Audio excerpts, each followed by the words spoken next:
problem with that. He can anybody, almost anybody is welcome on the He show. likes to come to the show with viewers, so he wants to come to my show. So he wants to go to a show with viewers. Yeah, that's why he comes to my show. That's how we start out. We start out right off the fucking bat with something like that. You know what I mean? Hey, at least Rosario's figured out how to go live on Instagram. He's beaten us all on that one. Yeah, that is true. What's up? What's up now, partner? So I want to thank everyone. Welcome to Comic Book Streamland. I'm hanging out here with JayDee Calderon, Tom Hutchison, and DM Ray Jamison. It's pronounced Jamison. Yeah, that's how you say it in Canadian. That's right. Yeah, you guys. And Canadian, the word, instead of an A, it's an EH. Canadian. Okay, so it's Canadian. You got metric math. You got metric vocabulary. You got metric seasons. Way to fucking be up there, brother. I want to go. I just hope that you guys don't hate us. You know what I mean? Because I'm there to chill. I want to see the falls. You know what I mean? I want to visit some shit. You go to Niagara Falls? Yeah, Niagara's pretty good. Yeah. Okay. There's some unspoken cool landmarks there, but I guess that's a story for another time. It's a story for another time. But I want to thank everyone who's joining the four of us on Instagram, on Facebook, and on YouTube. Thanks. Please chime in the comments if you got something to say.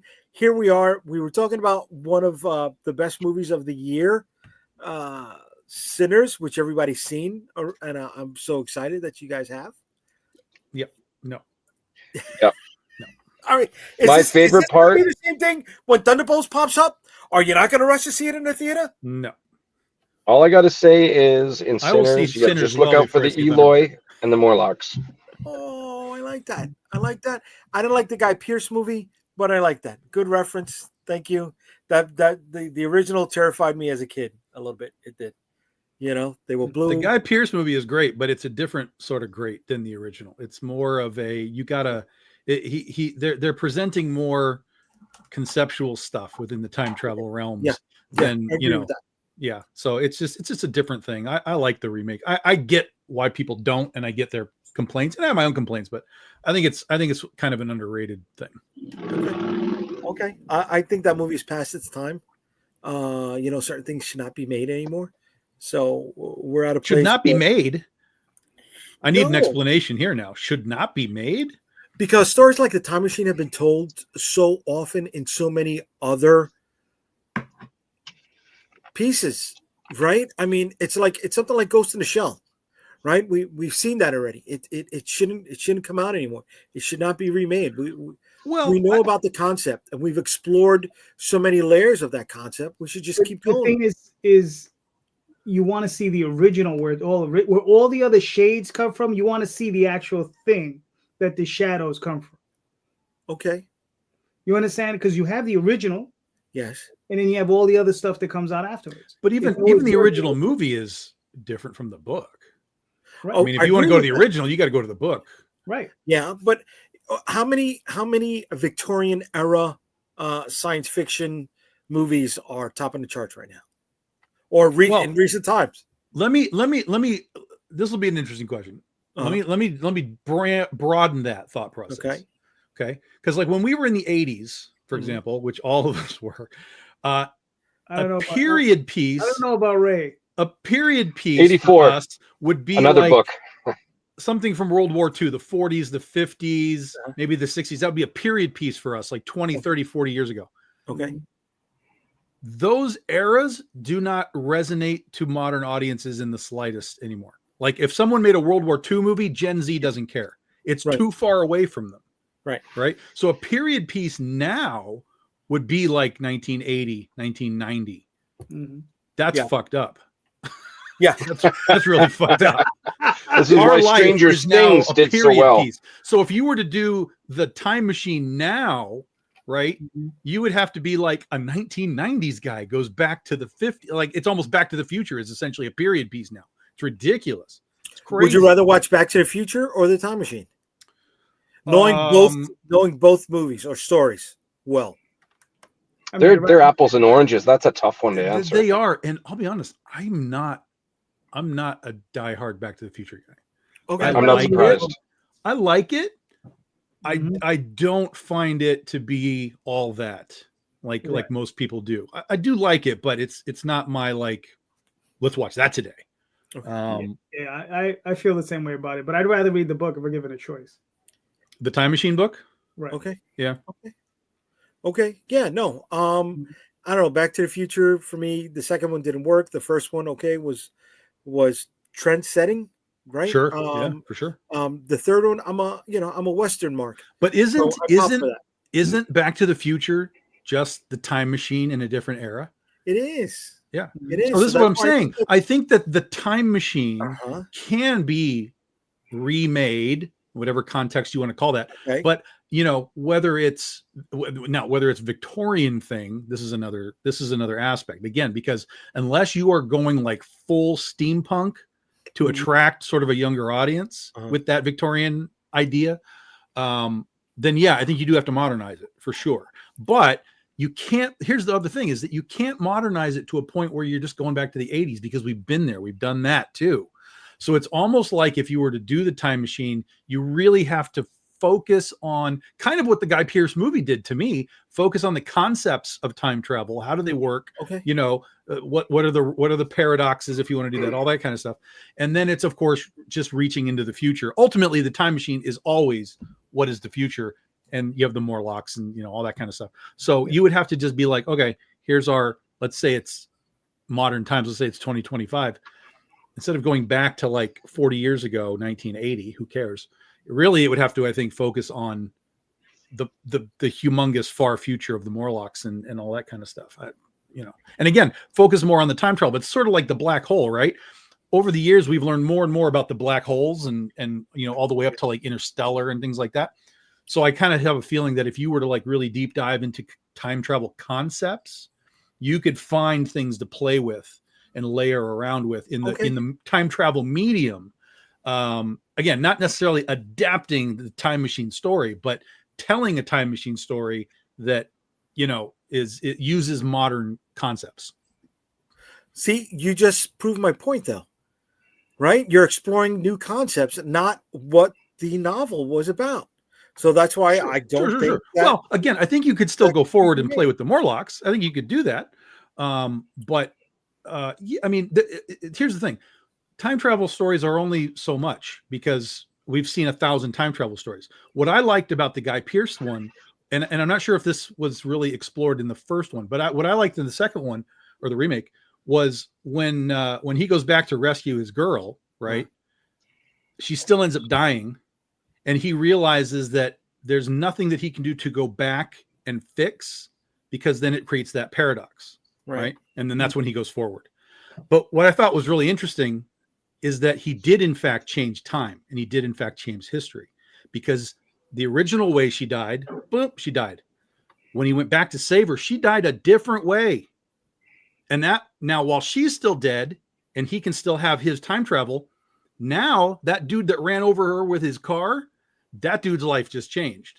Right. And so there is a what they call the butterfly effect, right? With that guy.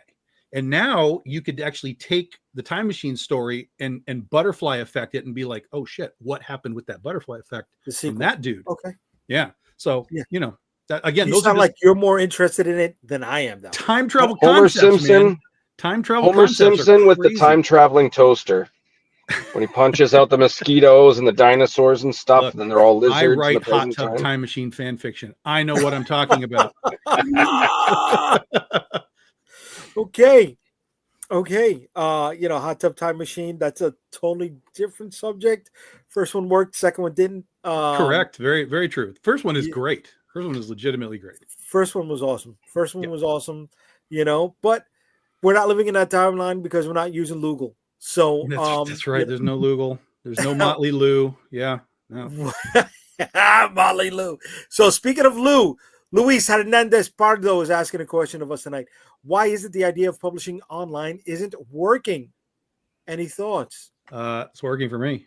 It's working for you. It's working for other people. So if it's not working for you in the broad sense, you have to look at what you're doing. You have to look at what you're creating, what you're producing, and maybe it's not connecting to the audience that you're tapping into. Okay. Right. And the thing is It depends what end of the spectrum you're on. If you're just an individual creator, with maybe a few titles underneath your belt, it's a little tough, right? Because you're only going to get so many pulls. But if you're the guys who are in control of the spigot, those guys are doing all right. Amazon, pick any one of a number of places where you can buy a digital book. Those guys are doing great because they got hundreds and hundreds and thousands of titles, and people are constantly picking up something, and they're just making their money on numbers. Yeah. So at that point, the creators are marketing Amazon. Go to Amazon and buy my book. So Amazon makes money, and Amazon knows that that's a viable marketing method. Like let the creators market. We'll house their product. Mm-hmm. We all make a little money. Right. And when you put that at scale with millions of sellers, there you go. Exactly. Right. It's what YouTube is doing, right? YouTube is letting other people make the content. They're not providing any content. They're the go-between, right? What is it? Those who mine the miners make the money. Mm-hmm. Right. Yeah. Yes. Right. Here we go. So here's a follow-up, Luis. I guess what I meant is that if it is worth it money-wise, for some of us, it is. It's up to you. Some people do it as just a vanity project. They just want to do it and say they did it. Other people are trying to make a business out of it, and kind of the same thing. You can, if you find a way to make the money, then yes, it's worth it. If you're trying to make a business out of it and you haven't found a way to make the money, then you're going to struggle. So there's no easy answer to that other than if you're not making the money, you have to ask yourself why. Is it the product? Is it my marketing? Is it, ask the questions, and those are questions you got to ask yourself. Yeah. You got to build your community base, right? Yeah. DM, you gotta just jump in, bro, because nobody's gonna invite you in. I'm not gonna lie. This is my third podcast today. Wow. I dropped my kids off in gymnastics. I'm sitting in the parking lot, so it's actually nice to give my voice box a bit of a rest. But yeah, but that's still just metric math. This is his first podcast today. That's right. That's right. Yeah, we work in silly meters up here. So yeah, what Tom is saying is 100% bullshit, which is Canadian for truth. There you go. It could be like Canadians. I love you. It could be like H.P. Lovecraft. It was Euclidean math or something like that. It is just uncomprehensible. H.P. Lovecraft was so much ahead of its time. Mm-hmm. Every time it describes some type of weird eldritch horror, we can see it now in interpretations of AI, like ballet dancers, their arms are coming out of their head and shit. Lovecraftian stuff is just AI representation of art. Yeah, wow. What you should say when someone brings up Lovecraft is you should read Lovecraft in the original Canadian. That would be beautiful. Everybody's friends, nobody dies. Yeah. Wait, Chooks, bacon. Oh. What's that? Oh. He's from New England. I'm just dropping Canada jokes. Listen, me and Ray go back a long time, and we've been doing shows with Carissa, in Canadian, but in real time, maybe forever. A year. Yeah, that's right. Yeah, maybe a year. I love it. That's right. Canadian time telling. It's this whole other thing. You don't even abide by the Greenwich Mean Time or anything like that. It's just way to go, baby. But Ray, you really I just am. What was that? You really shouldn't take that much, stuff from Tom, because he's in Michigan, and I'm really close to Canadian time. I mean, I'm really close. You know what an elephant does when disappear. That's right. That's exactly it. I'm telling you, man. I mean, but all in all, go ahead. I was saying is Michigan. He's actually in Detroit. You know what I mean? Detroit. Yeah, no, Michigan. It's right there. Grand Rapids. No. It's Detroit, because that's where Michigan is. Because I'm from New York, and Detroit, that's where Michigan is. New York is Brooklyn, and Michigan is Detroit. Yeah. Well, Brooklyn, it's a separate state. Brooklyn is not Brooklyn, Jersey, Manhattan. We don't talk about Jersey. We don't talk about Jersey. What about James Braddock? He's a good boxer. I like him. He's from Jersey. Okay, yeah, but we don't talk about Jersey. Oh my God, the Raiders just traded out of their spot. Oh wow! No one wants Shador. Wow, that's so messed up. For anybody watching, anybody who's into sports also with comic books, this is the show for you. Because we all love to throw that in there. We have the draft in the background, so if anyone's got questions, we'll help you. Jersey is for, here we go, Lorraine. Jersey is for other people. That's right. Right. Virginia is for lovers. Jersey is for people who can't hack it in New York City. That's what it is. Sorry. Snooki and Friends. That's what Jersey is. No, what's up? Snooki and Friends. That's what we call Jersey. Oh no, we don't watch that. We don't watch that. No. Ooh, my God. Ooh. Oh my God, that is the worst representation of New York and Italian Americans or whatever. I think she's originally from Peru. I don't know. You know, the worst. Because I grew up in Brooklyn. Okay. The exit on the highway to the left of me is Howard Beach. The exit to the right on the highway is Canarsie. If you ever watched the movie Goodfellas, I'm smack dab in the middle of most locations in that movie. All right. And JFK awesome is right over there. You said it wrong. You said it wrong. It's Canarsie. No. From somebody who lived there, it's Canarsie. All right. Get in here. Here we go. Luis, Brooklyn is a separate state. All those years ago, I thought it was in NYC. It was part of NYC, but we annexed ourselves from there. We did. We had to get away from it. No, they were just fucking kicked out because nobody gives a shit about Brooklyn. Nobody gives a shit about Brooklyn. You don't sleep until Brooklyn. What are you talking about? That's right. No sleep until Brooklyn. Come on. Fucking Brooklyn is the place, bro. Come on. Place for what? Steve Rogers. He's from Brooklyn. He tells that in Civil War to Parker. That's probably the only good thing up from it. Yeah, originally he's from the Jay lives in it. That's how I know it's the other side of the Williamsburg Bridge on Brooklyn. So yeah, it's comparable. It's right there, right? It's just a few blocks and a water. Could you say that again? I didn't hear you. Doesn't matter. I was barely paying attention. It's Brooklyn. All right. Listen. When do you go to the fucking movies? Do they say, "Oh, we want to go to Queens"? No, they don't They don't say, "Oh, I want to go to Staten Island." That's not the fucking place to be. Isn't that Spider-Man? Go to Queens. It's New York City. Queens is Spider-Man, isn't it? No, yeah, he's Queens. That's why Rogers calls him Queens in Endgame. Right, he was Queens. Yeah, and Rogers was Brooklyn. Here you go. Brooklyn was smart enough to walk away from Staten Island. There you go. Yes, and just barely. Bronx is the worst. Bronx is pretty bad. Yeah, Bronx is pretty bad. Queens has the good food. Yeah. What are you talking about, Lorraine? No. I bet you it's a restaurant reference. Some restaurant named Queens. No, Queens. All right, so you know what's funny? Queens is the most diverse neighborhood in the United States. There's over, I think, 110 or 115 diverse nationalities there. So you can go from block to block and have different foods set up. So Lorraine is correct about that, But Brooklyn, Brooklyn is home, bro. Brooklyn is the best place in the world. Here we go. I love the first stop on the J train in Brooklyn. That's right. You're on the other side of the Williamsburg. Way to be. Right near Peter Lugas. Bro, I used to live in Bushwick. Bushwick. Listen. That part that he lived at, right, was like this triangle of Hasidic Jewish, Puerto Rican, and Italian. So that was Bushwick and Bed-Stuy. That's it. Well, no, Bushwick is Bed-Stuy is totally different. Well, no. Well, I mean, I used to go, but I was right on the border. You're on the border. Okay. For Bed-Stuy.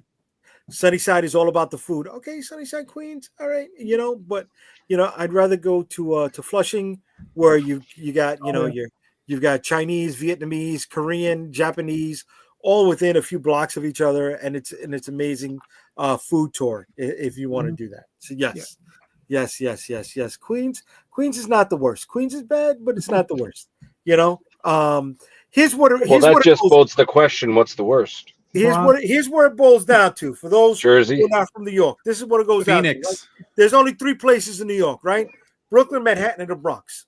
All right. The Bronx can only go to the upper side of Manhattan. Brooklyn can only go to the lower side of Manhattan. Queens is really part of Long Island. Staten Island is really part of Jersey. But so is Brooklyn. What? If you look at the map, Brooklyn is connected to Queens, which is connected to Long Island. The fucking dividing line. There's a dividing line. There's a big fucking cemetery in the way. There's a big cemetery in the fucking way. And if you've ever read New York versus the World, my book, thank you very much, you would know that cemetery is a dividing line between Brooklyn and Queens. So I appreciate it. Thank you all. I want to see. Do you have the zombie plushie of the Statue of Liberty? I remember you were talking about doing that. It was going to be a small little, not a plushie. It was going to be like a figurine. Yeah, like a figurine. Yeah. Oh, yeah. That's cool. Because I liked the look of that. That was really cool. I mean, I got it. Just with the way things are right now, getting stuff mass produced overseas is a bit of a chore. I hear you.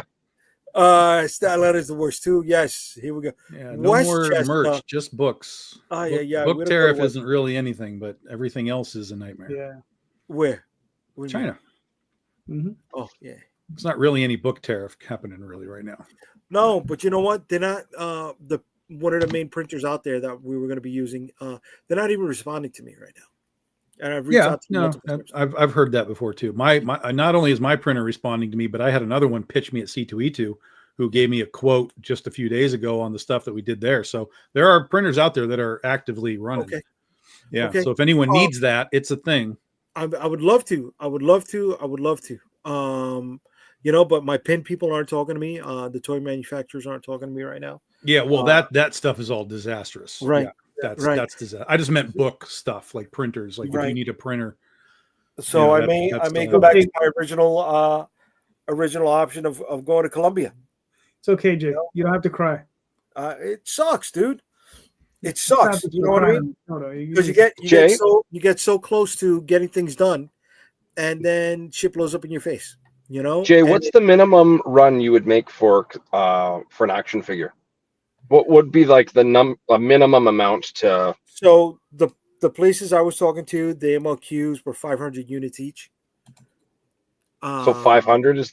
But 500, it's still pricey. You know, you've got to do 500 just to get a reasonable price point, retail price point.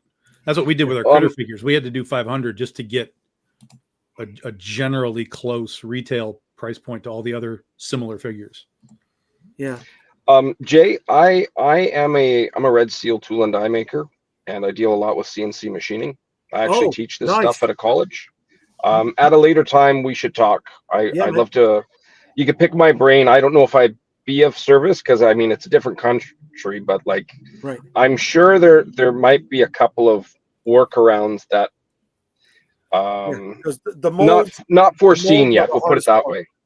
Yes, and that's more kind of my realm, but we can talk about that another time. There's a lot of boring technical details, and we'll just scare away viewers. Right, because for me, I was getting a tooling quote of about $4,000 per mold, and I was going to need at least 6. Yeah, that makes sense. Yeah, that's actually pretty cheap, but that's going through China. Yeah. Right. But I was going to get my stuff made in Colombia, and there's a toy line by the name of Fists, FISTS, an acronym, and just think G.I. Joe, but with orcs and stuff. So they were producing those figures. Sal and I talk a lot about toys. For anybody who's interested, you can reach out to Salvatore Lomedico about, some of the stuff that he's been doing as well.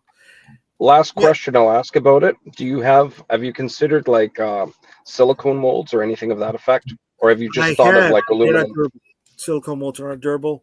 And then, you're looking at heat, not retention. Can they stand up to a certain amount of heat? Right. So you can do how you doing, Justin? You can do custom injection molding machines, right? They're smaller, with small pricey. small aluminum frames where you fill the center with heat resistant. That's what I'm looking for. Heat resistant silicone. But even that, it's still not durable because you can only ensure a couple of pulls correctly out of that. So, and the other thing you're saying involving heat, that's the plastic being hot going into the silicone mold? Correct. What have you considered this is all boring stuff. It's the last thing I swear I'll ask. Have you considered a two-piece plastic of some type?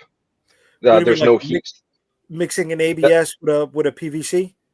Well, it would take more of your time, but what about A, 3D print the parts, B, make the silicone molds from the parts, C, using a polymer that doesn't involve heat and it will set by itself into said silicone molds. You can make them all in-house. It's only costing you time then. I've thought about all of that. Trust me, I've thought about all of that. I'm limited with the amount of space. I'm limited with, I hear you. If you're still doing 3D printing, the fumes that come off of the resin, it's very strong, very intense. And then when it comes to the plastics that are used for toys, they're very toxic and caustic, right? That's why aluminum is used, because certain PVCs can melt steel, right? So it's, I don't have the luxury or the finances to explore many of that. You just wait. At this point, you just wait. Yeah. It's just another 4 years. That's all. Right. But with all that being we'll talk another time. Yeah, I'm still going to be at Joe Fest on January 20th, and we will be showing off all of our prototypes. The Kickstarter will be hopefully in preview mode, so we can have a lot of people signing up for that. And hopefully, when this thing is all resolved, we can pull the trigger on that. Right on. That's for Shield of the Interceptor? That is for Shield of the Interceptor, brother. Nice. Yeah. Right on. Yeah. Shit. We're talking about it. I might as well pull up, a few of the pieces that we got. Oh God, chill. Yeah, baby. Chill. What are you talking about? Come on. This is the good stuff. This is the good stuff, brother. We're talking Shield of the Interceptor. We're talking Critter. We're talking Oswald Chronicles. I think they're really cool concepts. Thank you. And don't sell yourself short there. Mr. Madcaps, don't sell yourself short. All right. Well, I got a coworker. So he says, you go ahead. No, these are some of the pieces that are going to be debuting. This is the first look at one of the figures. That's going to be the prototype is going to be up there at Joe Fest in June. So you'll be able to see. That's cool. How that breaks down. How tall? 6? What's up? They're going to be 6 of them. Yeah. 6 inch height? No. 4 inches. 1/18 scale. Oh, cool. I like shorter like that. They seem more compact, Toy collectors are running out of space, and I want to find a spot in their shelves. I get right? that. Yeah. You see what's behind me, right? There's not a lot of stuff there. There's not a lot of not a lot of stuff, space left for the 6-inch stuff. Sell that Galactus. You'll got plenty of room. Never, dude. Never. This is the time. You've got about 3 months, and then the time is right to move that figure. And then you will never have that time again. It will be gone. No, man. No. Galactus is, you know how much I fought to earn that guy, buddy? Come on. Full circle. Time machine back to 2007. The peak is let me say this, right? I had to earn so many Galactus points from my wife to get this as a gift, bro. Galactus points? I'm still paying back Galactus points right now, baby. What is the average thing? What is the average Galactus point cost? What's the currency for Galactus points? Like, what do you have to do to earn a Galactus point? Let me start off with this, right? You've got kids. You're married, yes? I am 14 years now. Way to be, brother. Way to be. Okay, so and he doesn't have a Galactus figure. No, but he's got kids in gymnastics. That's pricey, bro. That's pricey, right? So he's not. So he needs to know how to earn those Galactus points. We were talking about the different math, right? Yes. The metrics here and there, right? Just like there are different metrics for Canada, there's different metrics for the spouse.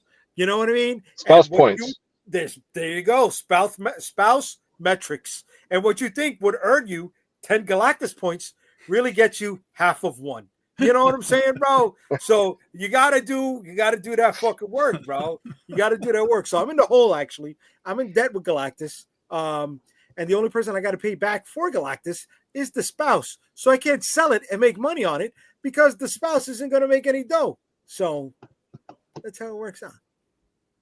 No? I'm talking shit out my ass because she's not watching. I could get away with it right now. If she was watching, she'd be chiming in. JD, can you like send this stream to her via text or something like that? Actually, I know the perfect agents to hey, simmer down with that. Simmer down. So we got this thing, right? My wife loves to watch Calderon's spouse's show. Okay, and she's always coming back to me with brand new information that Daphne is bringing to the world, and I'm like, but baby, you know, I know that stuff too, right? This is stuff. You just lost Galactus points with that one. But it's through Daphne. It's going through the female filter, right, to the female ear. Yeah. So even though it's saying the same general knowledge, it's brought forth in a different capacity. Yeah. My wife was so happy the day she met Daphne. She goes, "Oh, Jay, I see her on YouTube all the time." What the fuck am I? I'm on YouTube. You see me all the time. What the fuck? You know? So you got to do take a loan. Take a loan. There's a comment offer. Let's see. What after that? Also, Daphne's always Yeah, Daphne's like me. She's just like me. Daphne's just like me. Always right. I noticed the last name. I see whose side Lorraine is going to be on. Okay, I got you. All right, there we go. Here we go. Disappoint the spouse, and you know Rat will be very, very lonely. Yes. We don't disappoint the spouse at all. I'm just so glad she's not watching right now because she'd be chiming in, and I would not be as vocal as I am at this moment, right? The next episode, you're going to see Galactus behind him without a head. She won't do that. There's other things that she'd take apart. You'll just start to see gaps in the collection, like there's a hole there. You know? Oh, that's Lorraine. I like you. Don't do this to me. Here we go. Yes, I'm digging a big grave. And I'm so. You know what's worrying me? It's Friday night. Dateline is probably on. She's probably looking at some new way to come up with killing me. You know what I mean? Those shows are always talking about how they killed their spouse, right? I caught her and my mom one time watching it, and we're like, "Oh, Ma, you checking this out? You want to make sure that if she kills me, you know how she's, you know how to get her, right? How to tell the police." She goes, "No, I'm watching because I want to make sure she gets it right." What the fuck?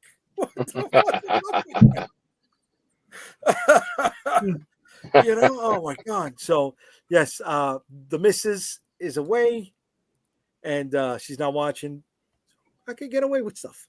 I can get away with a few things tonight. Be careful. You're like Mike Ditka at the end of Kicking and Screaming.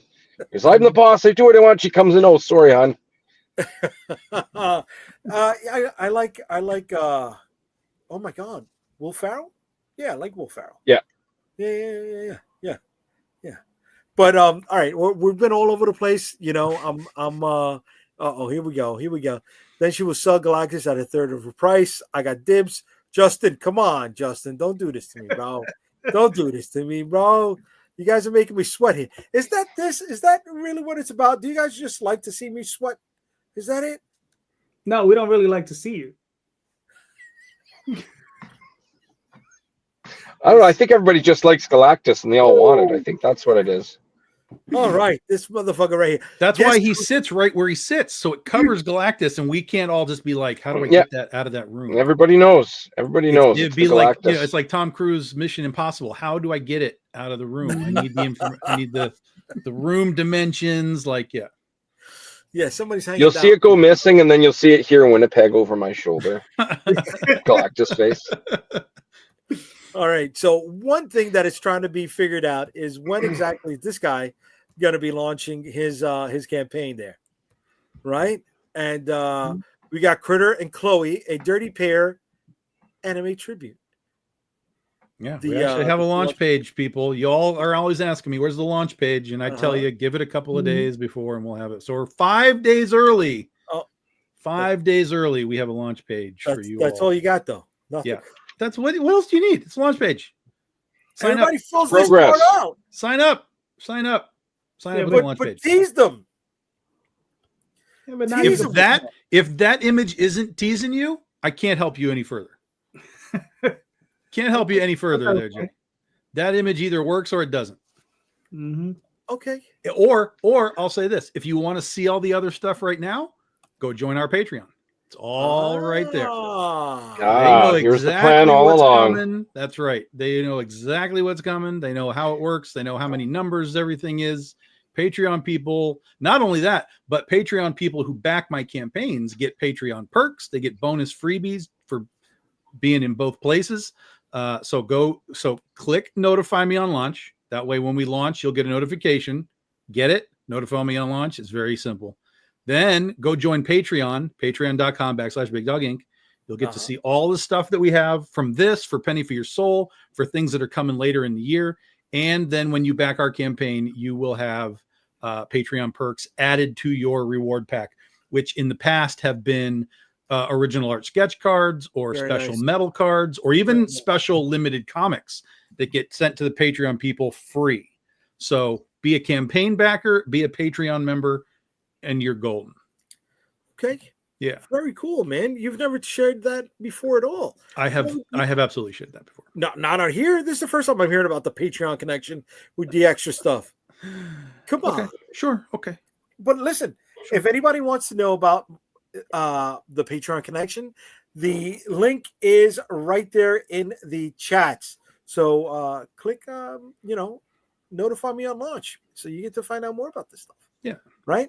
And it's launching in 5 days. Wednesday night. Yeah. Next Wednesday night, we'll do it at about 8 p.m. Eastern time. Yeah. Okay. Way to be, brother. Good luck. Besides Tom's pre-launch page, we got Mr. DM Ray also in the midst of his launch. Right? 5 days to go. 5 days to go, baby.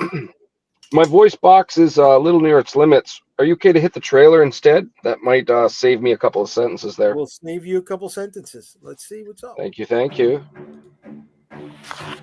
After Chazgo and myself received a surprise visit from Dunnan and Madrakas, we were able to help the local guards stave off the beginnings of an undead outbreak. I recognize one of the fallen creatures to be an addict to the local drug, Weave. After following a lead, the four of us were able to track down a group of bandits transporting the drug. Fortunately, we were able to control the situation, and Dunnan has a gift with aligning perspectives. You get to choose which of my friends here you are going to speak to. If not, I'll pick for you. We had no idea that this was the beginning of a very long night.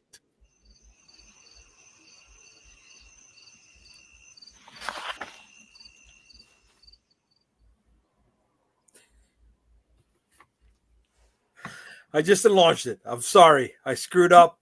I did it too late. But way to be. I love the trailer. Who did the voiceover? Thanks, man. That is from California, Cabo Foster. He's a professional voice actor. He also plays a lot of D&D with GM McLeod's and RPG All-Stars. The fellow who voiced the little guy is Michael Towson.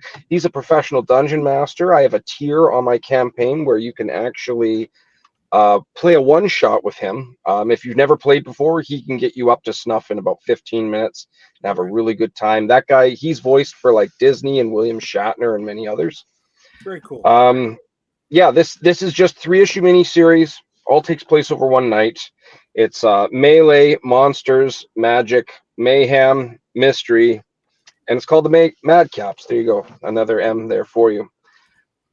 Imagine, if you will, Scooby-Doo adult version minus the dog, and that will give you a rough idea about, is there a drug doing something and making zombies, and they don't know. And issue 2 gets them into the distributor's headquarters, and I can't show any action because it will show a lot of big spoilers.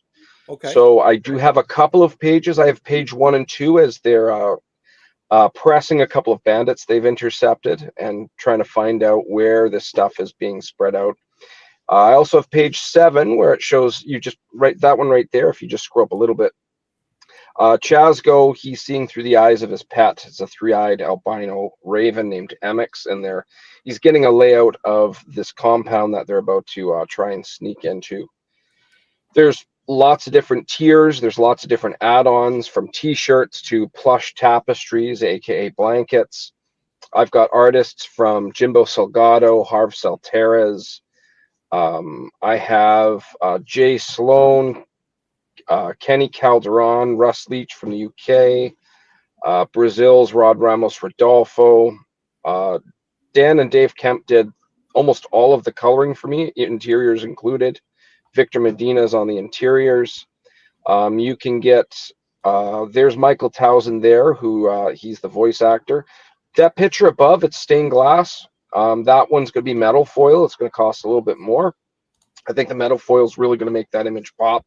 I'm really excited to see that one in my hands, which will be really, really cool. I mentioned t-shirts. I mentioned blankets. Anybody likes D&D, there's level 5 character sheets based off of the 4 main characters that you could play out as. There's a bookmark set. There's an ultimate collector's tier, which is everything in the kitchen sink. Somebody actually backed it. I'm flattered. I've got repeat readers and repeat backers, and it's very encouraging. This is my first time on the creative side of a comic book, and I don't know if I'm doing the best, but I seem to be doing steps in the right direction, which is all I need to know. Even a map where this story all takes place. Very cool.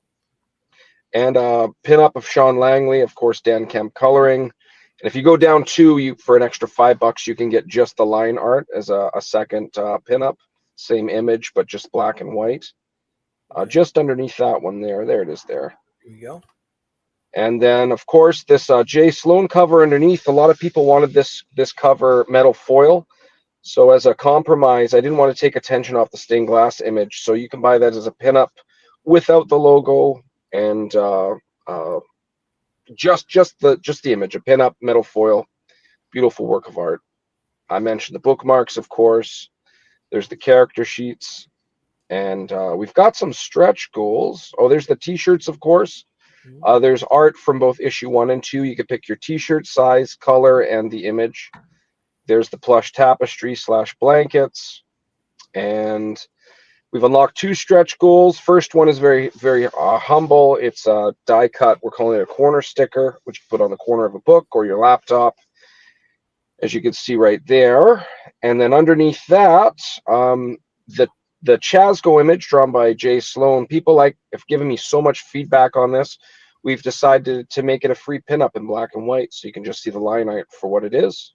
Everybody who's backed physically, they will be getting those stretch goals. That is the soup, or the meat and potatoes, rather. Of course, we have Victor Medina interiors. Dan Kemp underneath there for colors. Michael Myers, who is doing the lettering. And then, of course, my publisher. Shout out to Phil Russert of Philbo Publishing.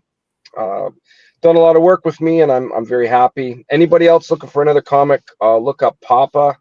It's Phil's book. It's the equivalent of the movie Nobody with Bob Odenkirk, but with like Clint Eastwood in place. It's an old man versus the mafia. There's a huge twist at the end of issue 1. I've read the script for all 5 issues. It's once you're done issue 1, you're definitely going to want to grab issue 2. It's going to be one of those shut up and take my money scenarios. It's a really cool twist. And with that all said, Madcaps is backed. We've got stretch goals. I've already surpassed campaign 1 or the first campaign for issue 1, rather. And I'm a little bit ahead of the curve in regards to trending the number of backers. I guarantee you this is something that is what we would say something like intellectually stimulating. It isn't the same old. I'm getting a lot of good compliments on character development and having them all not just unique from each other, but not being able to compare it to other characters. It isn't like this character with a little bit of that character or anything like that. But the only way you're going to know is if you back it.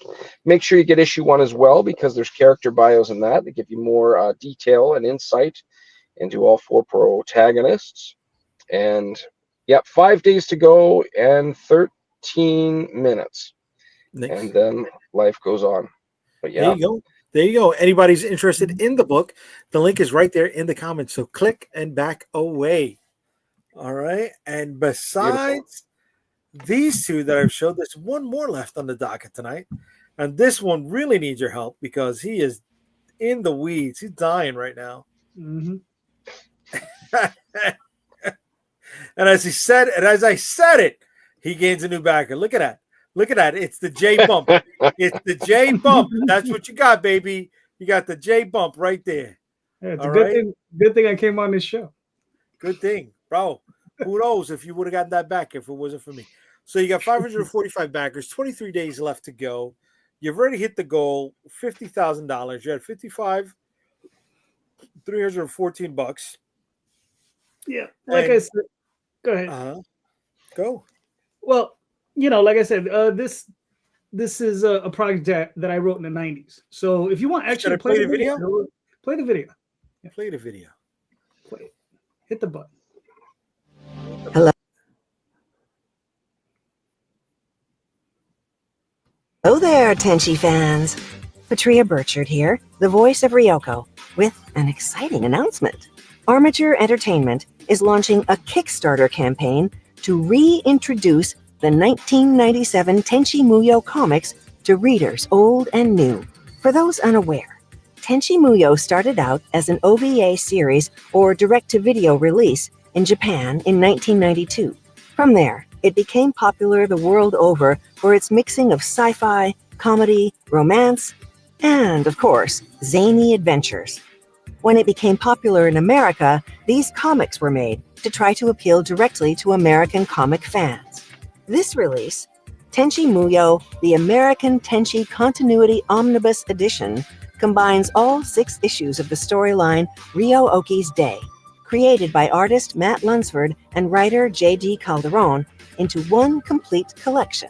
This story features all of your favorite Tenchi characters, including Ryoko, of course, but also Mihoshi's dedicated partner Kiyone, as well as Nagi, Kenoki, and a myriad of other characters, all drawn in a style that's both a throwback and a fresh take on Tenchi Muyo as it used to be. Want to know the really cool part? If this campaign is successful enough, Armature Entertainment can continue the adventures of the Tenchi gang. But now, that's up to you. You know, the carnival comes and goes. Well, it's finally back. So, don't miss it. Thank you all for supporting Armature Entertainment and Tenchi Muyo. Until next time.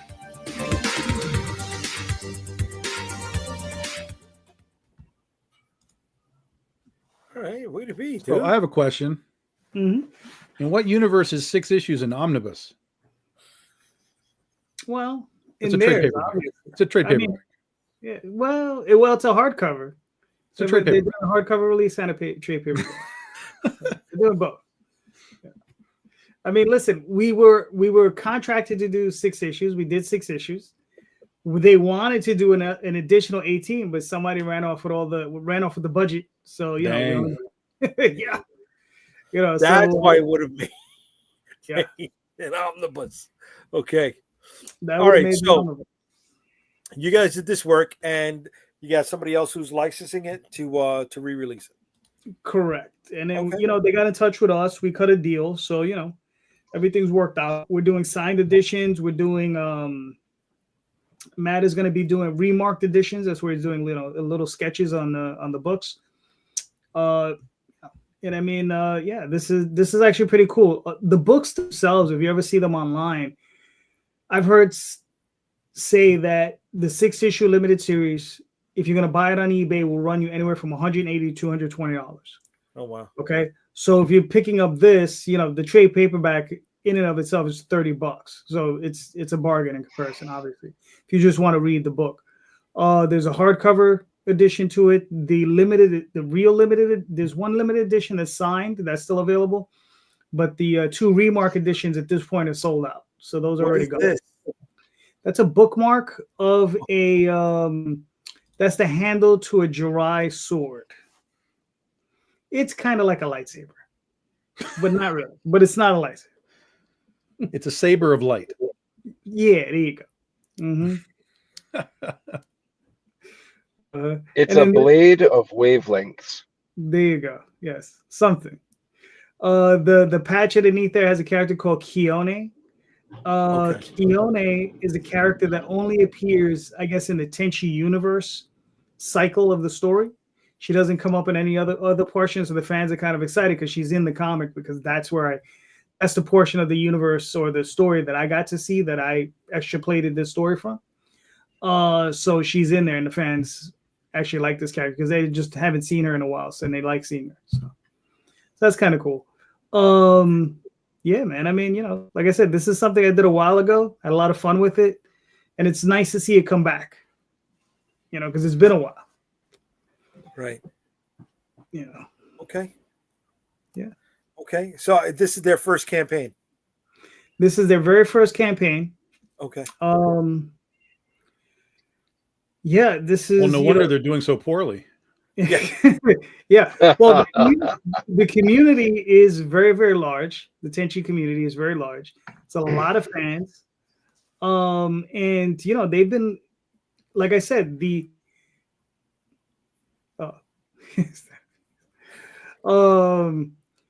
it's a very large community that wants to see more of this character, more of these characters.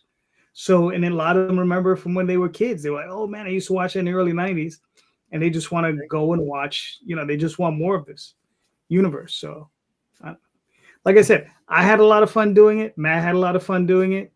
It's great to see it back because, like I said, my one regret was when we had when we did the actual comics, we never got a trade paperback of it, and this is going to be the first time that it's collected. So we're really happy about that.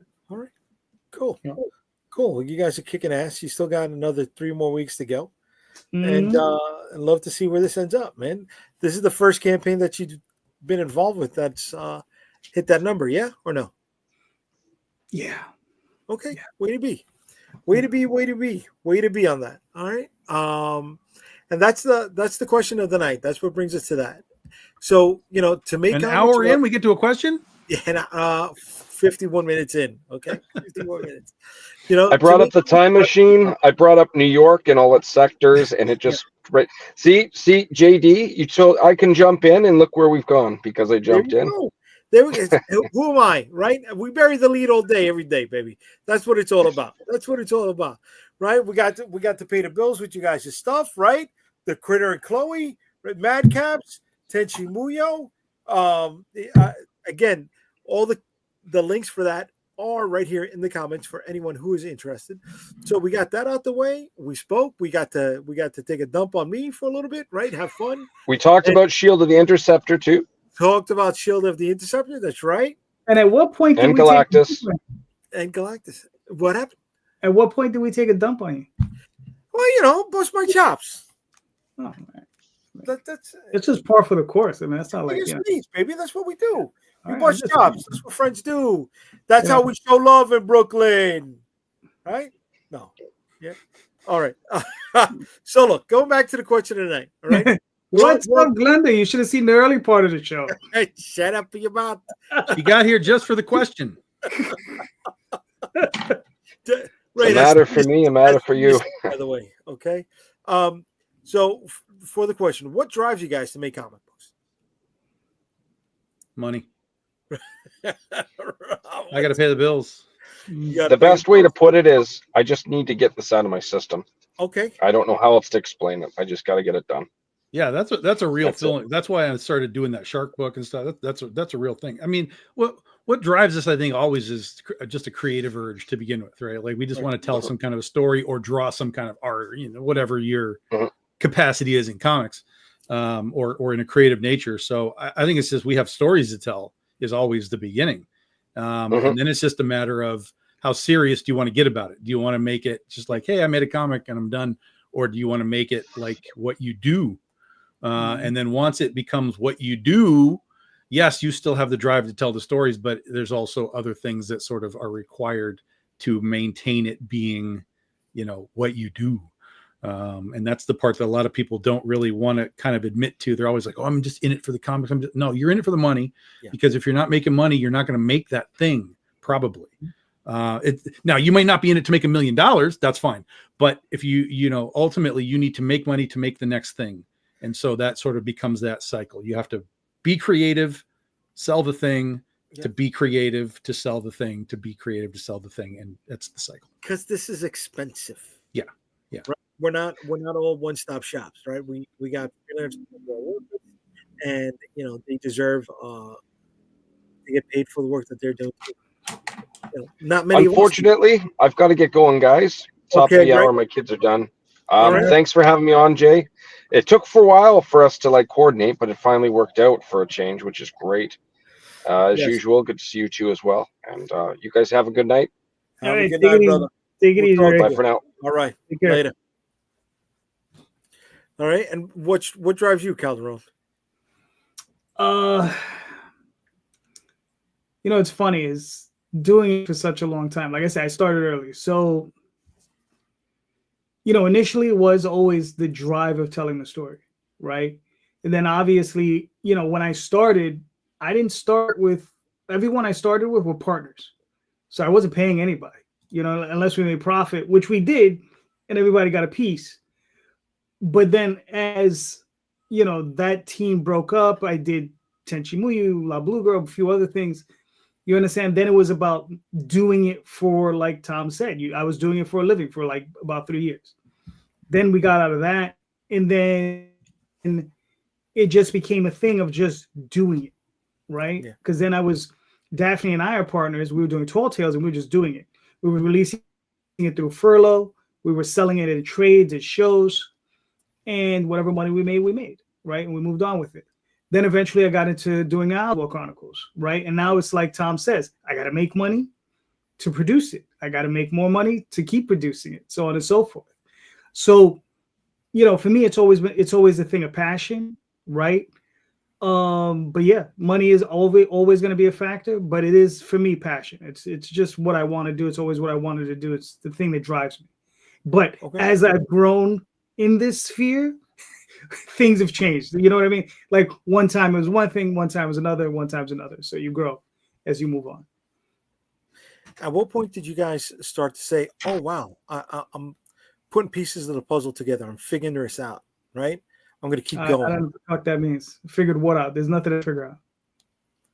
Of course there is. No, of course there is. There's always stuff to figure out. What part of it? All right. I'll ask you a question. What part of it have you figured out? What part of it? Shit, nothing. Exactly. That's why he's asking us, because we have all the answers. No, I mean, look. The only true answer, the only portion I have figured out is that I haven't figured out anything. Okay. That I still have, despite as much as I know, I still don't know enough. Okay, but look, there were times where I was using, at the outset, I went from printing the stuff off of my home printer to finding out about offset printing, and I was using something called well, see, that's the thing. That's what does figure it out mean? Like at the beginning, I didn't know what 300 DPI meant. I had no concept of that, right? So you're always figuring something out. So your question was just sort of a little too broad. Right. I didn't know what 300 DPI was. I didn't know what a UPC code was. I didn't know file sizes and types and JPEGs and PNGs and TIFFs, aspect ratios. All that stuff. I didn't know any of that stuff when I started. What's funny is if you check out the Penny for Your Soul series, when I started it, every issue gets just a little bit bigger in print size because I wasn't doing anything to shave it down. So by the time we got to issue 7, it was like a full Silver Age size, comic in its dimensions. So again, after we did that, we learned file size, it should all be the same and whatever. So everything is a learning process, through all of it. I don't know that you ever, like JayDee said, I don't know that you ever really stop learning. There's always going to be something else that you kind of stumble across and go, why didn't I think of that? Right. Yeah. I lost out images because I tried to work on the originals as opposed to, copying and working on a secondary piece. I had an entire issue of a book colored at 72 PDPI.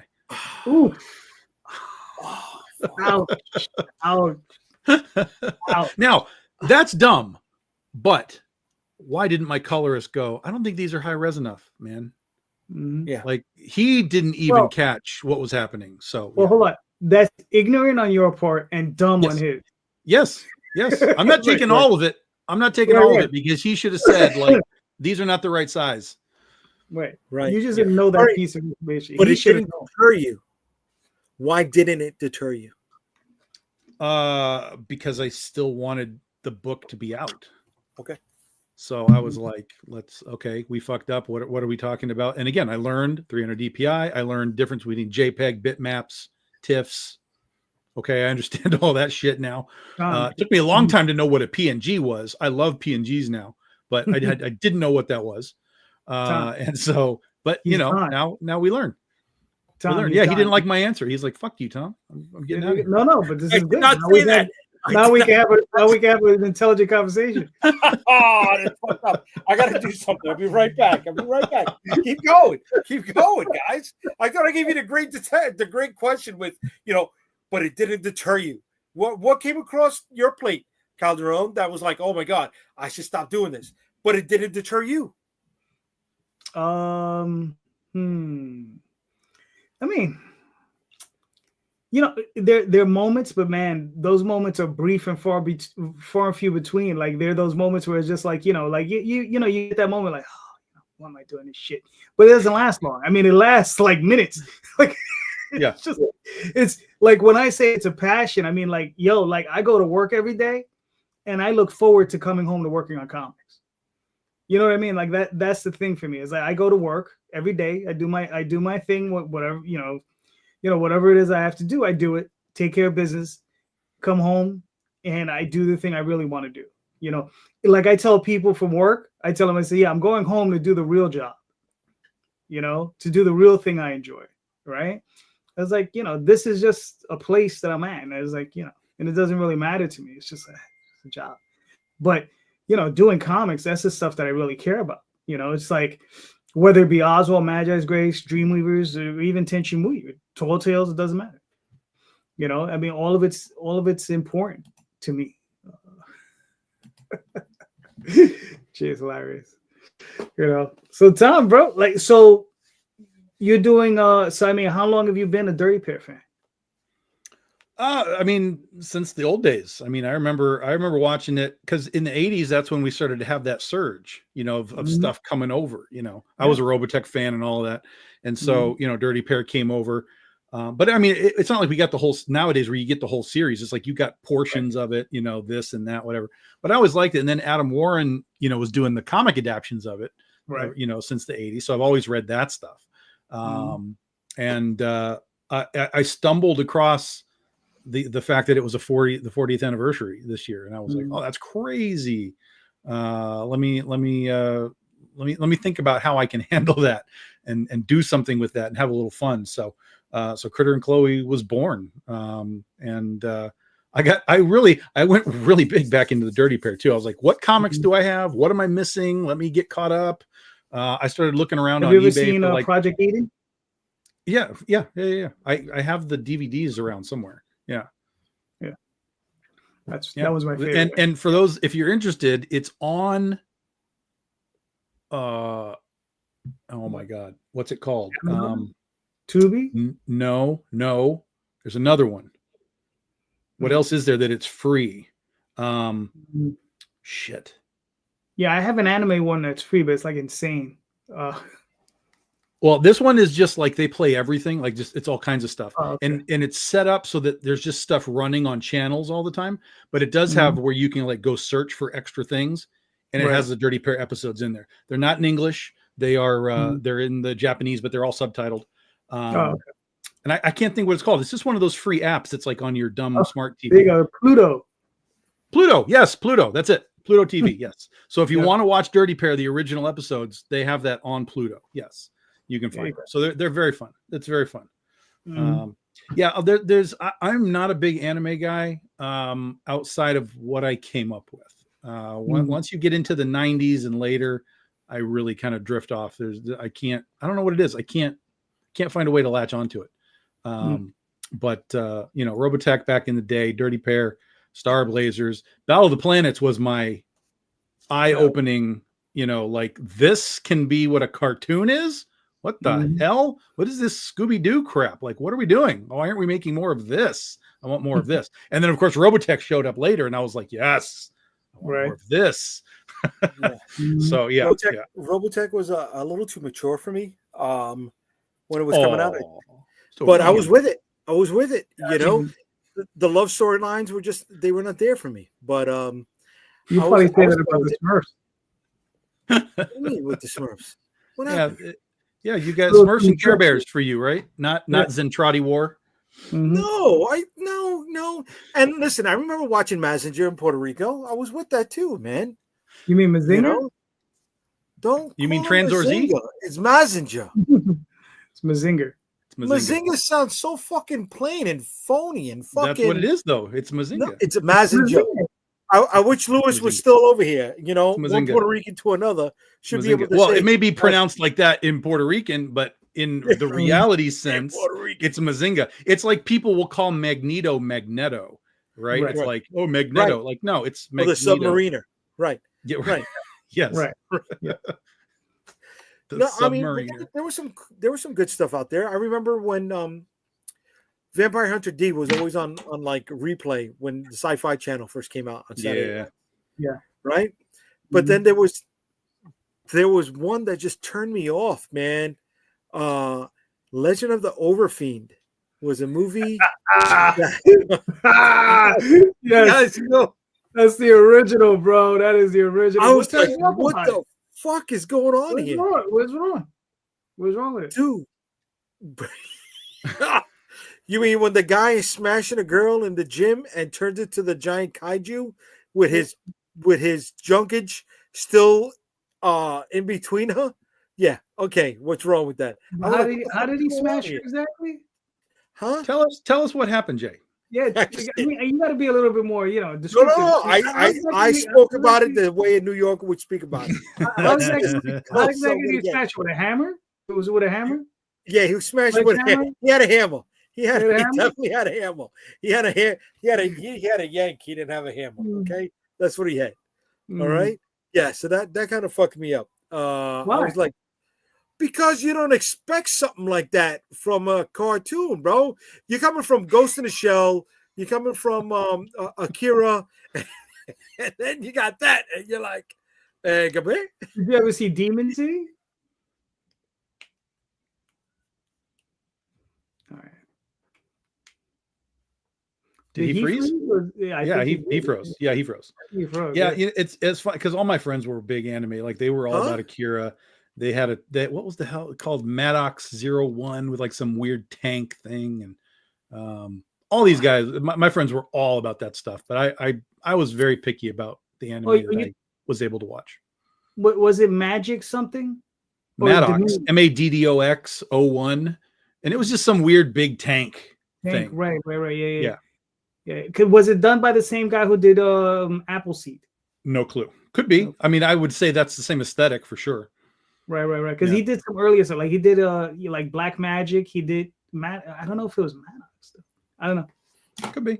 I don't know. That's what my friends were digging on, but I was I was way too Robotech, zoned in. Yeah. And some people didn't like the anime. The which one? Oroski Doji. Never heard of it. Yes, you have heard of it. You just mentioned it. Oroski Doji? Oroski Doji, yeah. Oh, that's Legend of the Overfiend? Correct. Okay, yeah. See, I don't know. See, don't put me down because I didn't know the Japanese version of it. Like, what was Bizarre Adventures of JoJo called? I was not putting you down. I was helping you. Yeah, okay. Bizarre Adventures of JoJo. I liked it, but I was lost with it. I was. So before DVDs, right, we used to go downtown into Manhattan and we used to tape trade, right? Or there were certain, shops that would have VCR tapes and you'd buy them. But it was all out of sequence for me. So I caught a good chunk, right? And I was with those 6 or 8 episodes that I saw. And then I would buy other stuff. And I'm like, where does this fit into the timeline? Was this prior? Was that a different timeline? So I was like, what? And then what shows up on Netflix, I had, I couldn't get into that at all. Right? All I remember was, Iggy, and one guy that looked like Vanilla Ice, right? And Tom, you were laughing because you knew what I was talking about, right? I have never in my life watched anything with the name JoJo in it. No. Really? I have no idea what you're talking. I mean, I know what it is, but I have not watched it. Yeah, I know of it. I've never watched it. I know. I believe it's the same guy who did Fist of the North Star, Ken. Oh, okay. See, I remember that movie. That was cool. Well, that was a series. That was a. I didn't know that. It was a TV show. They had a movie. There was a whole bunch of it. Yeah, there was a lot of it. Yeah. Okay. You guys ever seen Miyuki-chan in the Wonderland? No. No. It's an Alice in Wonderland with this girl, but it's pretty good. It's pretty funny. It's just parody stuff. It's not deep. It's just it's a quickie movie. That was one of the friends of mine. They were like, "Oh, we got to watch Miyuki-chan." I was like, "All right, let's go." It's like, "Yeah, this is fine. This is fine." Was that bad? No, it was fine. Okay. Yeah, because it was fast. It was really fast, really quick. It's all parody. It's just Alice in Wonderland. In the Japanese anime sense of things. It was fine. Yeah. I never got into Gundam. Nope. I tried. It's a lot of political intrigue. Okay. Right. So there's a lot of that in there. So, I mean, you got to really get into the weeds. I mean, you could get really into the weeds of that. So it's like, before you get to the big fun robot fights and the whole psychometric thing that they do. But before that, you got couple of 2 or 3 episodes of people talking about the war and economics and all that stuff. Yeah, for that I watched RoboJacks. You know what I mean? No. Don't tell me you never saw Robot Jacks. The movie Robot Jacks, not anime. Yeah. I don't know why you would bring that particular thing up. That's a weird tangent. That's a weird. Right, you could say Pacific Rim if you just want to see robots. No, oh my God, I'm talking about time period, dude. Time period. Pacific Rim was different. Pacific Rim was great. The second one, not so much. Robots. We're talking about robots, not. Dude, robots. Robot Jacks was big robots fighting between U.S. and Japan. Yes. Yeah. No. Yeah. It was not good either. Right. It wasn't good. It wasn't good. No. but it was. Friends of mine again. We're all about Robot Jacks. I was like, yo, they are scraping their feet against the floor to walk. Like, what are we doing here? Yeah. This is weird, man. Yeah. But tell me it's not accurate. No? Yeah, come on, scraping man. feet on the floor is accurate. I don't know about that. Dude, I mean, no way they could get robots to move. What did we just say? Pacific Rim kind of bugged me too, because dudes were kind of locked in with their feet and they were kind of like stepping with these weird, locked in feet things. Bizarre. I kind of feel like that was something like he was hearkening back to Robot Jocks. Like, hey, remember when that was stupid? We're gonna make ours less stupid, but still stupid. Yeah. Because you just like series. Okay. Okay, like Gundam Wing. I tried. I just saw a recent one in on Netflix where it just showed the military's personnel running away from the robots. Yeah, nerds. Yes. Yeah. Yeah. All the not Robotech, but all the Macross stuff just ended up on Disney. So I'm about to go do a deep dive on all this Macross stuff that I've never. Macross Plus, Macross 7, Macross Frontier. Jesus Christ, there's like 8 of them. So I'm about to go do a deep dive into some of that stuff. All right. You like the Macross? What did you feel about Exo Squad? Oh, I never even watched it. That was just really, yeah, no, that was just dumb looking. And the toys, they did use the toys for Exo Squad, like they did use Robotech toys. Yeah. They repainted them or whatever and put them out through Exo Squad. So that was an easy way to get stuff that was hard to get in the Robotech branding. But I never watched the show. That was pretty cool, man. The high stakes, the military drama, space robots. It was pretty cool, man. But you guys aren't biting on it. All right. Nope. All right. You can put that with your Bionic 6. Oh, don't see why you got to shit on the Bionic 6, bro. Because it's very easy to. You didn't have to bring that up, bro. Bionic 6 was okay, man. Bionic 6. Do. We just got demonetized right there. Yeah. Joke's on you. Nobody's watching.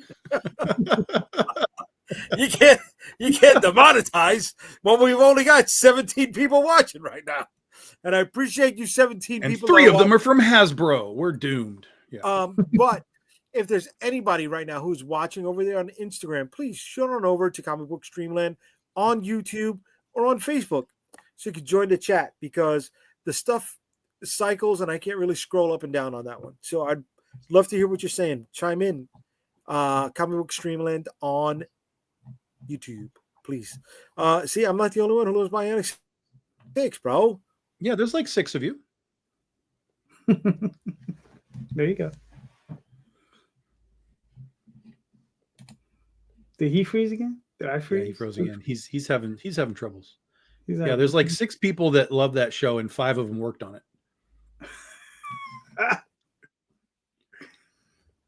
Surprised it's still alive. I mean, the intro was good. Well, most of the 80s most of the 80s cartoons had kicking theme songs. I mean, Jesus, even the Gummy Bears were like crazy. Like, I mean, it all had great openings. But then the show itself would be often not so great. Come on. Not so great. Oh, he just left now. He just left now. Yeah. It's really our show, Tom. It's good. It's good. So, what are we? What are we talking about? Have you ever seen something called Redline? What is it? Have you ever seen a movie called Redline? Redline. That sounds familiar. It's an anime. It's a movie. Yeah. Yeah. It's my understanding is the last hand-drawn feature out of Japan. Like, they didn't use any CG. They didn't use any computer graphics. The whole thing was done by hand, and it is a friggin' awesome movie. Redline. It's not a car race thing, is it? It is. Mm-hmm. Oh, it is. So I have seen at least part of it. Then, I think it's on. It's on Tubi or something. Yeah. It probably is.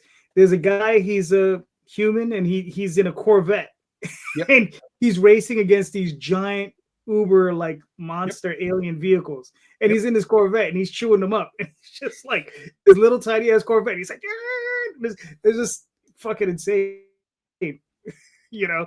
And then, like, what they do is they go to they go to these they eventually have I think he was on Yellow Line, and then at Blue Line, and then Red Line is like their master like level thing.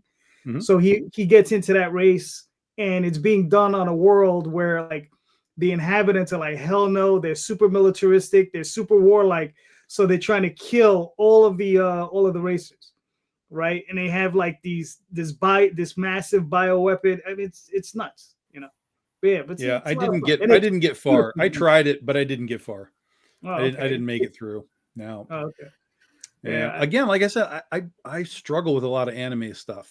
I don't know what it is. I struggle with it. Like, I was trying to watch another show that came on. It might have been on Pluto. Was Cobra? You guys remember Cobra, the dude with the arm? Oh yeah, you take his arm off and it's a gun. That's really right? old. That's an old one. Talk about Stallone. I tried to watch that. I was kind of engaged for a while, and then it fell off. So I don't know. I'm very specific in what I'm able to watch in the anime realm. Yeah. Well, I mean, like Redline, one of the reasons I really like it, if you look at especially the opening sequence, there's like a little alien girl and her dad, and they're like racing over to see the racers or whatever. If you look at that opening sequence, it reminds me very much of Paul Pope, the artist, right? Okay. And you can see like there's like a very heavy ink line on those characters, very unusual for Japanese anime. So yeah, I mean, that's just one of the things. Very strange looking style for that. I was really, really intrigued by it. And like I said, it's a good looking show. I mean, that's why I clicked on it. I was like, oh, this like looks visually it's a movie. Cool. It's a movie. It looks visually cool. So I was willing to give it a run. But see, now I'm gonna have to go watch it again. Yeah, you got me wanting to watch it, and you said I could get it on Tubi. It's on Amazon or something. Probably Amazon. I don't know. Yeah, if you could just do a search for it on. If you got was it Roku? You could just do the search. I don't got a Roku. I got a Fire Stick. But I'm pretty sure there's a search function on there. You can find a movie. All right, I'll look it up. But guys, we're gonna hit the hour and 30-minute mark, and my Wi-Fi is bad today. Trash. It is super trash today. So sell that Galactus and get a higher speed. Oh, get an upgrade, kid. It's not. It's everywhere in the neighborhood. It's not just me. We got the phone call earlier. Sell today. that Galactus and move to a new neighborhood. I want to move to a new neighborhood. I'm ready to get out of here, bro. I'm ready to get out of here. You know. But before we go, you're giving up on Brooklyn so early? No, New York. My aunt is going to sell the house next door. There you go. Really? Do I get to buy part of the lake? No, absolutely not. Damn No. it. You have to stay in the house. You cannot come out. How much is she looking for? I don't know. Oh. We're always looking. But anyways, guys, before we get out, yeah, Tom would appreciate me. Calderon. I cook better. I cook good. Okay, if you say so. I mean, look, I can't. I mean, obviously, you know, by the way you look, I can tell you obviously eat what you cook. Damn right, I do. Damn right. All right. Yeah. And you look like you eat what everybody else cooks too. But damn it, I'm trying to sign off for tonight before the fucking Wi-Fi comes up. We still got 10 minutes. It says 1:21. We still got 9 minutes. Yeah, but I've dropped like 7 times already tonight. You have, but the fans are here for us. Right. They don't look for you. Well, what the fuck? Hell yeah, they look for me. Hell yeah. I'm the show, baby. Come on. Look, come on. Your wife got it right. There's no tech got support. just Southern Galactus and by the statue of a giant kaiju. So a girl at the gym. That's messed up, Justin. That's messed up. It's funny, but it's messed up.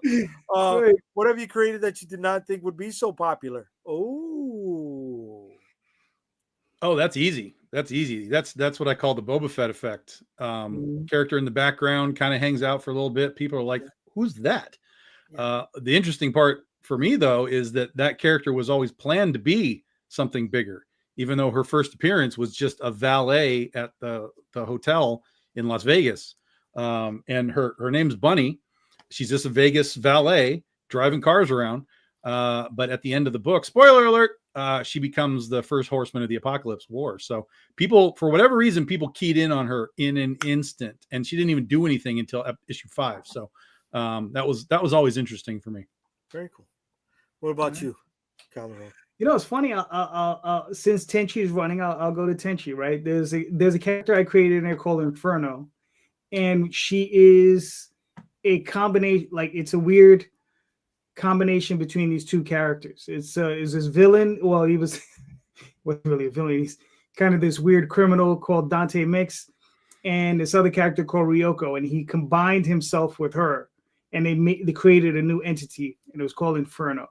And everybody likes Inferno whenever they read the series. So there you go. Did Jay freeze again? Yeah, a little bit. So you just took Dante and made him the Inferno. Exactly. That's right. Go. Yeah. Okay. Very clever. Yeah. I guess with me, it's the Interceptor from Shield of the Interceptor. I did not expect him to be the one that had his own lead coming out of the Storm Chasers. I thought it would have been a different character. But it was that. Who did you think it would have been? Being the Puerto Rican guy, I thought it would have been the Star Striker character, you know? Well, you did put the star upside down on him, making it a pentagram, so it doesn't really count. Somebody just screen grab that shot right there. That's the shot. That's the shot. That is definitely the shot. Based off of that, but yeah. All right, so based on all of this, I think it's really time to sign off because I don't know. What are you talking about? We still got another 6 minutes, bro. Oh, I'm being stingy. 6 minutes is nothing. 6 minutes, it's over. 6 Tom. I'll tell everybody where they can find you, kid. BigDogInc.com. Get your books. It's our 15-year anniversary. We are getting back onto our Kickstarter launches through the year. We kicked a couple things out, pushed them to next year because of the stuff that happened with my mom earlier in the year. So we're back now, getting things back happening. Next week is Critter and Chloe. June is Penny for Your Soul. We're planning right now on our Legend of Oz omnibus, a real omnibus, 4 volumes worth in one big old book. That'll be September. So lots of stuff going on, and we start next week. I thought I was going to sign off. I guess I'm not. You okay? What's wrong? Marvin's watching, and he just sent something really important. Oh, is it the diamond that is no longer being bought thing? No. Yeah, yes. Alliance is terminated. That's what I just said. Yes, I'm sorry. No, I thought I misread it because I saw it briefly. Alliance Entertainment has terminated the agreement to purchase Diamond Comic Distributors. The company said in an SEC filing on the 24th. The company sent a notice of termination to Diamond Comic Distributors, Inc., terminating the previously executed asset purchase agreement to acquire substantially all of the assets of Diamond through a court-supervised bankruptcy process. The filing said the termination was effective immediately. This is the latest surprising development in the drama surrounding the auction for Diamond's asset. All right.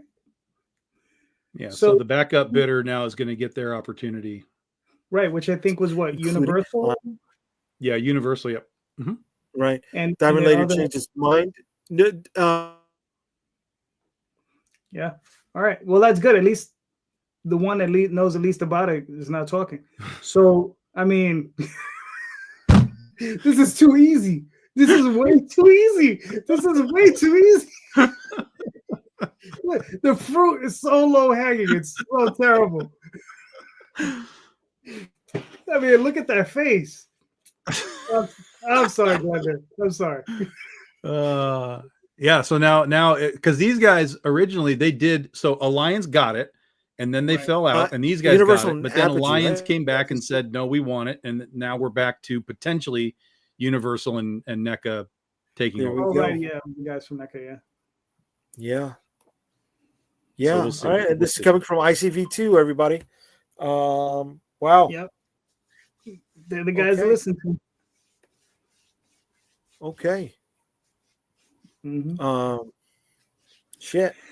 But I think in the hands of Universal, I think their intention towards actually keeping the direct market intact the way Diamond had it, I think that was kind of their intention. Whereas Alliance, they had different plans and different things going on. Maybe it'll work, maybe it didn't, but who knows? But I think Universal might be a better fit. So. And but Universal could have avoided all of this. They could have bought this way back in September of last year. Yeah, but they all wanted to get the best price. They wanted to get the best price. They wanted to go through the bidding and maybe get it cheap and so on and so on and so on. Yeah. Right. But here's the other thing. With NECA attached to them, the toy company, that might open the door for toys for some of these companies that are going to distribute through them. If they're looking at things and going, hey, that's kind of a cool thing. That could be a trickle down effect. Elaborate a little bit more. What do you mean? So if Universal and NECA are distributing indie comics, which is basically all that Diamond does, right? They might look at that as potential IP to exploit through the NECA brand, which is making toys. So Universal could be like, hey, look at Big Dog Inc. They make these cool things. What if we made a line of Legend of Oz toys through NECA? Right. Okay. So I'm just saying that it could be a door that gets kind of wedged open. Okay. All right. I think it's crazy. It's comic books, right? Yeah, but it's not. That's the thing. And this is what Diamond has always not understood. It's not comic books. It's IP in the public consciousness. And if someone can come in and promote this stuff and push it in a way that the general populace understands that it exists in a marketing sense, it can change the game for comics, but it can also take those comics into pop culture in other ways. Netflix starts paying attention. Amazon starts paying attention. NECA starts paying attention, because if these guys come in and they just pick up where Diamond is, it's just indie books, basically. I mean, and then like Dynamite and whatever. But so if they're willing to come in and be like, we will help these indie comics exist, that's a good thing for us. Okay. All right. That's huge. Potentially. It's all potential. It's all theory. It's all if they decide they want to do the work to market comics. Yeah. We all know it's going to take 6 months to a year to shake out. So yes, right. Man, but that's also 6 months to a year of more instability. Right. I mean, how stable was it for the last 2 or 3 Not years? very. Right. Exactly. Well, as long as somebody is taking over, you'll have that 6 months of sort of original stability, right? Because I'll tell you this right now. AP came to me and said, "Do you want to keep doing Critter? We're going to put solicits in." I said, "Yeah, let's go. Put it back in there." Okay. So to them, in their mind, things are going. It's not back to normal, not in the grand scheme of things, but it is enough that they're like, okay, we're going to start doing some solicits again, and kind of see where it goes. Yeah, because I think they have Common America, the latest issues, in I guess in next month's reviews. Yeah, well, I mean, it'll be a couple of months. There'll be that gap because they stopped for that couple of months. But this will be in the book for July, I guess. Yeah, for July. Yeah, July book for September release. It'll be kind of back in the cycle. All right, gotcha. Okay, this is huge. All right, well, we'll keep following it and we'll keep sharing it with everybody who's out there. Right. All right, Calderon, where can they find you, brother? Well, I want to ask you a question before we stop, though. What's right? So tell me more about Shield and the Interceptor and what you're doing with the toy, because I know are you going to go with the Colombians or you're not going to go with the Colombians? I don't know. I haven't decided yet. Right. I haven't decided yet. Right. I'm going to set up the pre-launch page, and you're doing it because my wife is watching right now, aren't you? You motherfucker. You slick motherfucker.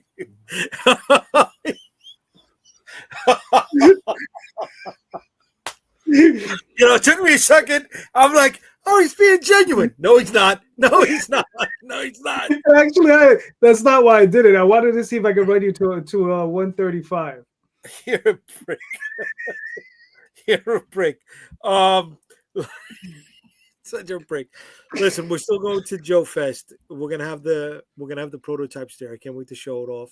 There's more than what you saw in these pictures earlier tonight, and I'm looking forward to just having people get their hands even on the tester, right? So they can mess around with the posability. Show that these are not just stiffies. Wow! Do not market it in that capacity. Yeah, I wouldn't. That's not a word you want to use. Not unless you want to go back to Roski Doji and the smashing of the toy thing, Yeah. Okay. So I won't use that. Excuse me. Poor choice of words. Poor choice of words. Words. Oh my gosh. All right, Calderon. Where? Forget it. You know what? You're doing 55K right now. Your campaign. They fucking know. All right. We'll see you on Sunday. Indie Comics Explained. I'm going to be hanging out with this guy. I don't know, maybe this guy. Yes, I've been invited, Jay. Yes. Get out of here. Yes. Yeah. Oh, yes. It happens once in a while. Yeah. That happens once in a while. All right. Cool beans. So we'll be hanging out on Sunday night. We'll catch you all 7:30. Indie Comics Explained on YouTube. Good night, everybody. Good night, everyone. Thank you.